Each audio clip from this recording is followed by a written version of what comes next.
I'm John Hanna for CDTV.net, and we have Dirk Dijk, Chief Equity Strategist of Zacks.com, joining us from Dayton, Ohio. Hey, Dirk, how you doing? Oh, not too bad. How about yourself? Finally get some nice weather around here, Oh, so yeah, it looks great out here, too, in New York. cool. So, what do you have for us today?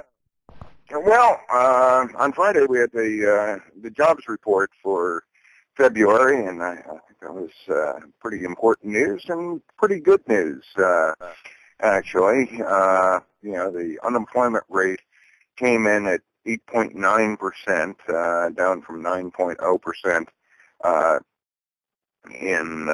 in January.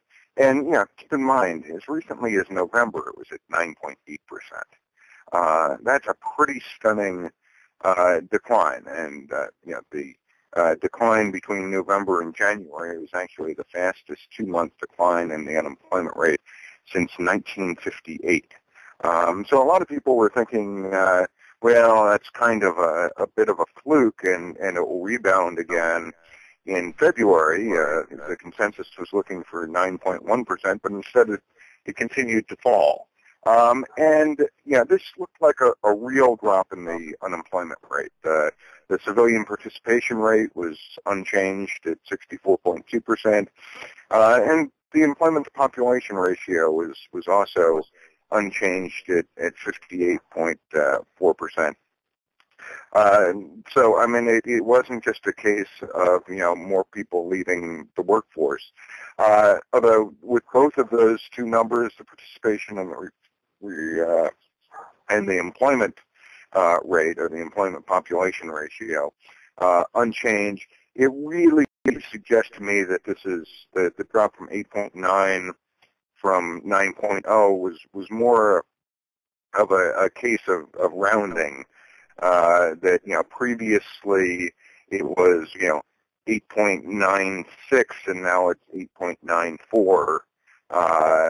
So don't read too much into that 1/10 drop in the unemployment rate. Even though 0.1% is not that big, but it suggests to me that it's even smaller than it appears.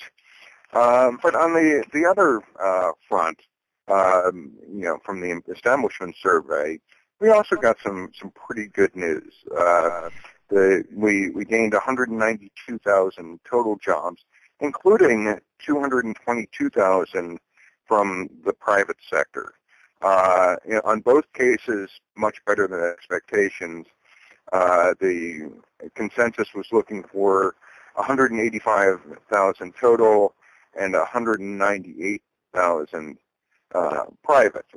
Where the negative surprise was that there was a much bigger number of layoffs at in the government sector, particularly state and local government. Federal employment was unchanged, and also equally significant, and something that doesn't get commented on, was that the January numbers, which originally were very disappointing when they came in at 50,000 total, or 36,000 total and 50,000 in the private sector, were revised up pretty substantially. The new read is a total of 63,000 jobs added in January and 68,000 in the private sector.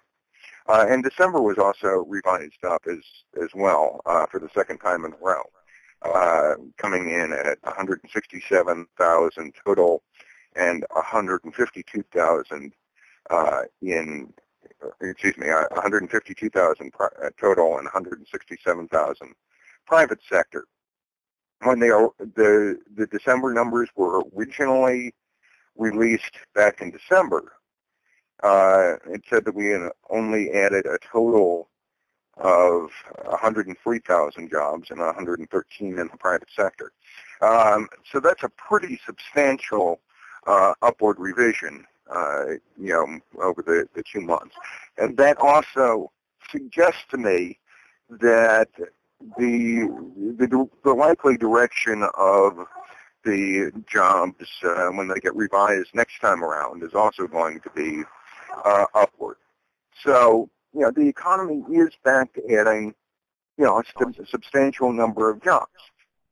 That being said, we've still dug ourselves in an awfully deep hole. And, it's going to take us literally years to get back to the number of jobs we had back in December of 2007 when the recession started. But we're very much on the right path. And, you look at some of the other important internal indicators, also showing some pretty good progress.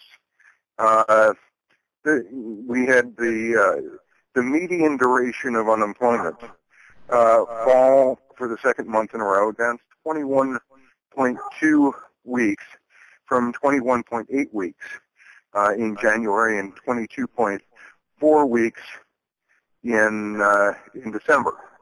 That is, it's still a very, very high rate, without a question, but it also is moving in the right direction. Just to give you a perspective on just how high that is, the highest the median duration, in other words, half of the unemployed have been out of work for less than that number and half for more than that week. Previous high was only 12.2 weeks, or 12.3 weeks, back in December of 1983. So, we're still, an awful lot of people have been out of work for an awfully long time. And as a matter of fact, 43.9% of all the people who are unemployed have been out of work for more than 6 months. That's still a pretty heavy number. It's less than the peak level, but still a really, really tough time to be out of work that long and to have so many people out of work that long. The number of people who are short-term unemployed is actually exceptionally low. The number of people who have been out of work for less than 5 weeks, with the exception of 1 month back in, I think it was 1905 or in 2005, we're back to the lowest level since the early 80s or the mid 80s in terms of the number of short-term unemployed, and that's an absolute number. And the population grow over time. That might be a good leading indicator of where unemployment is going, to have that many fewer new unemployed. Right. So in other words, the pipeline of unemployed is sort of starting to dry up. Again, you don't want to read too much into that, but it looks like a positive indicator going forward. The other thing that you've seen a confirmation is in the sort of broader underemployment number, which includes the people who are sort of marginally attached to the workforce and people who are working part-time when they want a real full-time job. That rate fell to 15.9% from 16.1% in January and as high as 16.7% in December and 16.8% a year ago. Again, substantial improvement, but still at a pretty crappy level.